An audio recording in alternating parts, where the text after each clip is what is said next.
চৌধুরী বাড়িতে এক সকালবেলা অতিথি হিসেবে বড়মার বাবা মা এসে উপস্থিত হলেন। হাসি মুখে তারা বললেন, আদিত্য আর সুদীপার তো বিয়ের পর অষ্টমঙ্গলা এখনো হয়নি, আজ যদি ওদেরকে আমাদের বাড়িতে পাঠিয়ে দেন ভালো হয়। বড়মা একটু ভেবে বললেন, আজ বললেই তো আজ যাওয়া সম্ভব না, কিছু প্রস্তুতি লাগে। তখন সুদীপার পিসি কথার মধ্যে অষ্টমঙ্গলার প্রসঙ্গ তুলতেই আদিত্যর বাবা হঠাৎ বিরক্ত হয়ে বলেন, এ নিয়ে আর এখন আর কোনো আলোচনা হবে না। পরিস্থিতি জটিল হয়ে গেলে আদিত্য শান্তভাবে উঠে বলে, আমাদের অষ্টমঙ্গলা হবেই, আমরা গেট মন্দিরে গিয়ে গিট খুলে আসব। ঠিক তখনই অব্র সেখানে আসে। বড় মা তাকে অনুরোধ করেন তাদের সঙ্গে যেতে, কিন্তু অব্র রাজি হয় না। শেষে বড় মা মৃদু কণ্ঠে বলেন, এটা আমার অনুরোধ নয়, আমার আদেশ।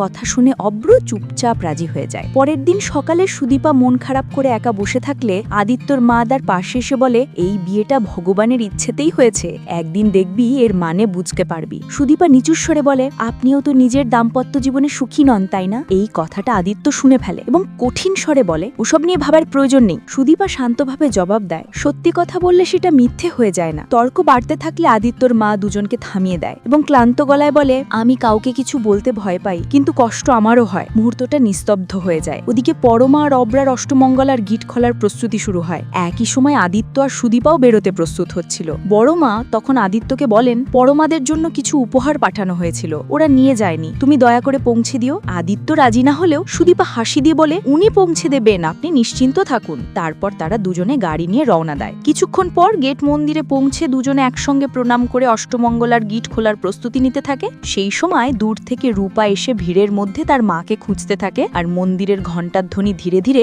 গল্পটাকে নতুন এক অধ্যায় নিয়ে যায়।